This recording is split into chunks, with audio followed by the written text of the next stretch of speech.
former gun company executive is warning that MAGA is going to be incredibly violent. In fact, on Thursday, writing for the Bulwark, a former firearms industry executive, Ryan Busse, warned that pro-gun, pro-Trump MAGA activists around the country are getting together, radicalizing Trump supporters to become shock troops in order to undermine democracy and threaten political opponents. So that's horrible. That's horrifying. But unfortunately, it's the reality. Now, as an example, Busse pointed out a recent incident at a Turning Points USA rally where, well, you had Charlie Kirk, who had to talk down an attendee who had said this. When do we get to use the guns? No, and I'm not, that's not a joke. I'm not saying it like that. I mean, literally, where's the line? How many elections are they going to steal before we kill these people? So, no, no, hold on. No, stop, hold on. Now, I'm going to denounce that. I'm going to tell you why. Because you're playing into all their plans, and they're trying to make you do this. That's okay. Just hear me out. You started with a compliment, so at least give me a little bit. They are trying to provoke you and everyone here. They are trying to make you do something that will be violent, that will justify a takeover of your freedoms and liberties, the likes of which we have never seen. We are close to have, hold on, we are close to have momentum to be able to get this country back on a trajectory using the peaceful means that we have at us. So now you can see Charlie Kirk kind of try to talk him down just a little bit, but he uses a ton of projection, saying, oh, no, the left wants you to be violent. Yes, and you shouldn't fall for it. No, the left does not want you to be violent. We abhor violence. We're the ones saying, hey, maybe we should do something about the super violent right wing. In fact, everything the left has been doing has been trying to stop the violence. But again, and by the way, he's got to do that, right? Because he knows that Charlie Kirk's not a stupid person. Well, he's not that dumb, at least. He's pretty dumb. But no, he's somebody who understands, like, oh shit, I cannot cross this line because, you know, I've got to de-escalate here because I'm just in it for the money. I'm in it for the grift. I like it when billionaires give me money. That's all I care about is getting money from daddy donors. I didn't sign up for this. I didn't sign up for people to start shooting each other. Oh, no. Walk it back. But of course you got to use projection or else lest the crowd turn on you. And I think that's the situation where a lot of these right-wingers, the pundits, for example, find themselves in. Because they're like, uh-oh, I don't want the monster we created to attack us. It's Dr. Frankenstein with the monster. And they know it's the monster, and they're like, what do we do?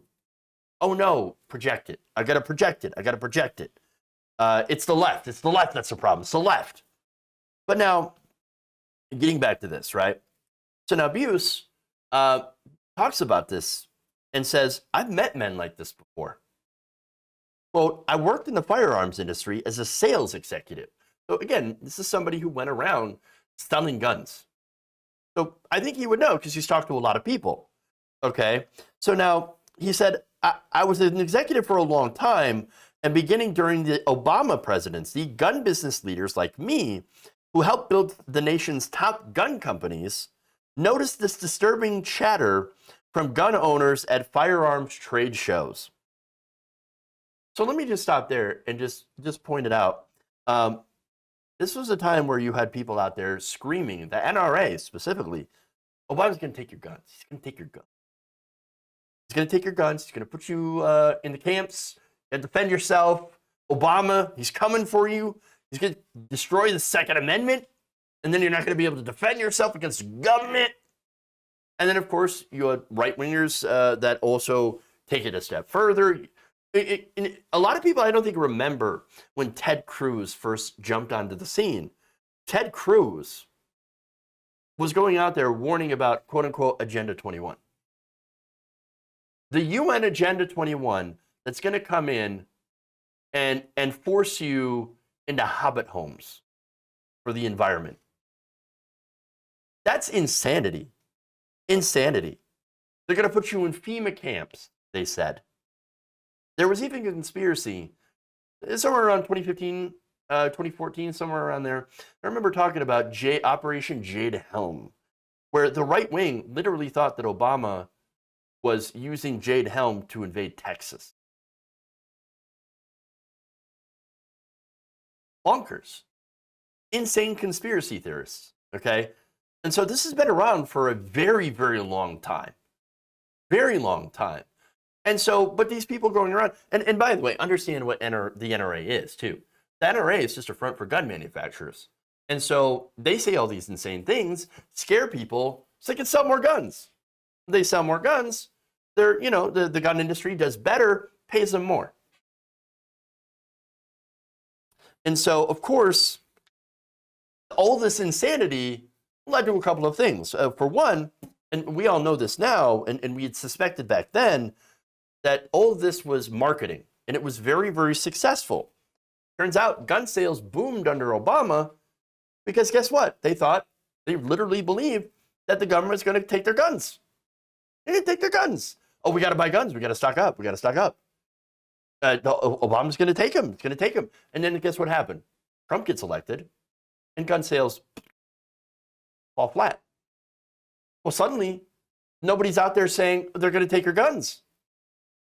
Because that's not the conversation anymore. And by the way, that conversation driven by the media. Now, interestingly enough, we haven't seen any data yet, but I wouldn't be surprised if gun sales start to go back up under Biden, although probably not as much as it did under Obama, because again, they had the additional, not just Democrat in the White House, but black man in the White House.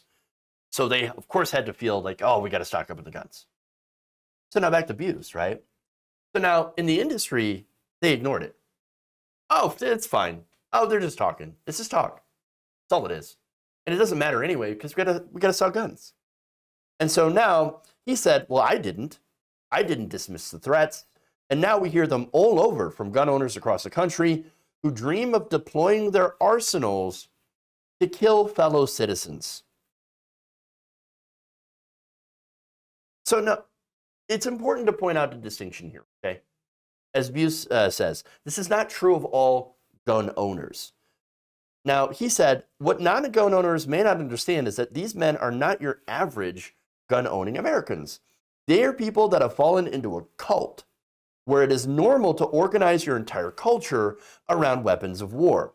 Some make it official by claiming membership in the Oath Keepers or the Three Percenters. Some are just average suburban dads who have been radicalized. These cosplay soldiers are kept at a high state of readiness by OAN, Fox News, and various right-wing conspiracy theorists. 100%. It's exactly what they do. And here we are again. Conservative media, it all comes down to what they watch, what media that they consume, and what bubble they're in. And that conservative media bubble is nothing but fomenting hatred, fear, and violence towards American citizens who don't agree with you.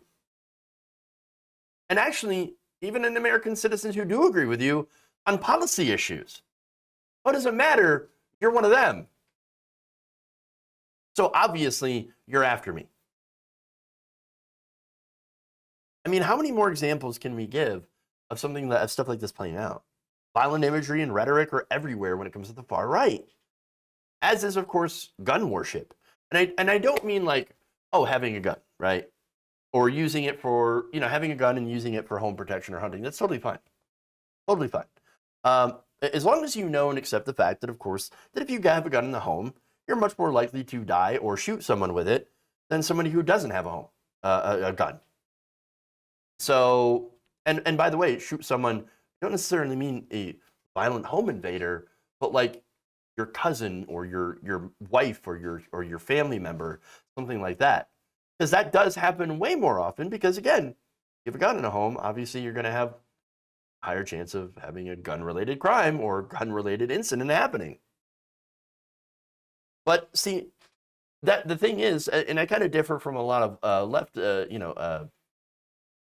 liberals on this, I should say, is that I understand that that's part of our freedom, and I agree with that freedom. Part of that freedom means accepting the risk that comes along with gun ownership. And so I respect the Second Amendment. It's there and allows us that freedom. Totally fine with that. And that said, this knowing and accepting this freedom and respecting it and respecting the gun, way different than gun fetishization that we see on the far right.